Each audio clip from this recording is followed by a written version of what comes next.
Y'all, back with another one. So today's news is reminding me of this and what it did to this.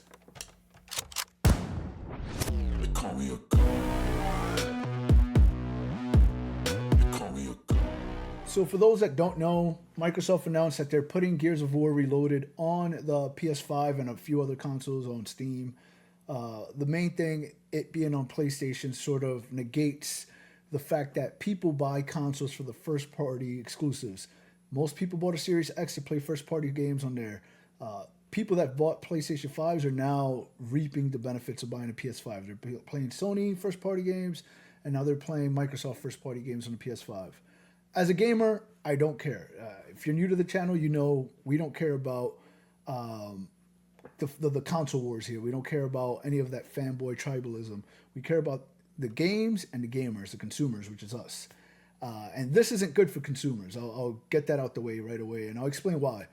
But yeah, Sony fanboys are taking a piss all over the Microsoft grave, and they're rejoicing, which is funny because a lot of them said they don't like Xbox games, but they're all really excited about Gears of War.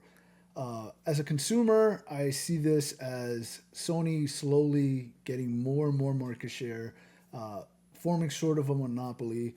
It's not a full monopoly because we know Nintendo is coming in June.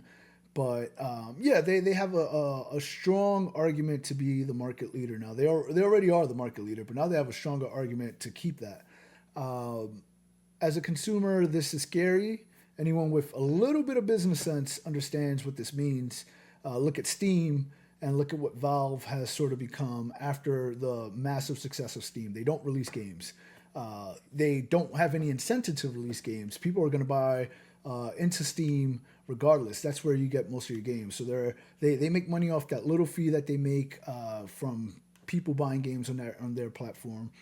Same thing's going to happen with Sony. They're going to slow down. There's no real incentive for them to pump out games if Microsoft is making games for them, quite frankly. So I'm particularly worried about that. But in the sense of it, I also think I understand the frustration coming from Microsoft fans. You bought the console for the first party exclusive. You bought it to play first party games, and now your purchase is invalidated.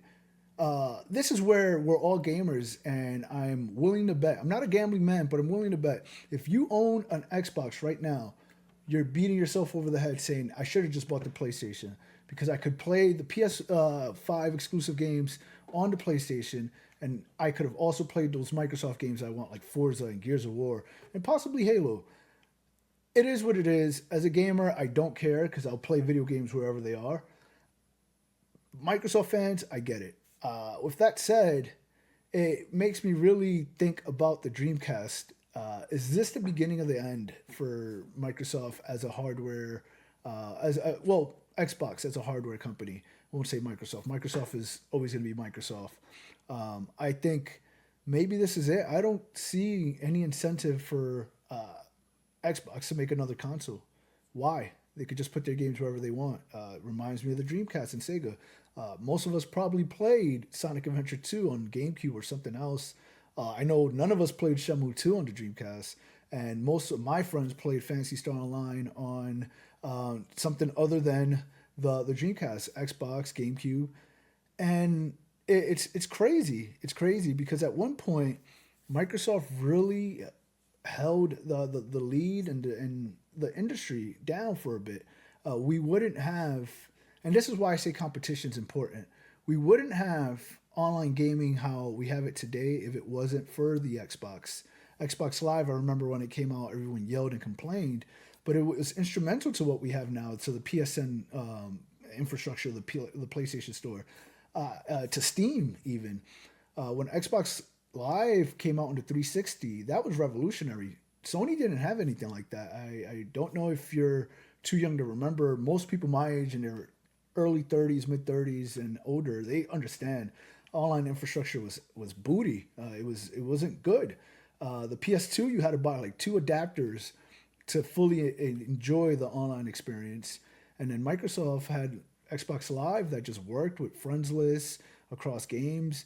Most of us played Gears of War on the Xbox 360 using Xbox Live. So it's a little strange to see this now, and I don't know what the Xbox strategy is anymore.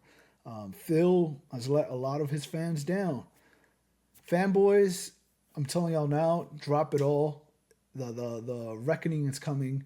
These companies don't care about us. They care about that money.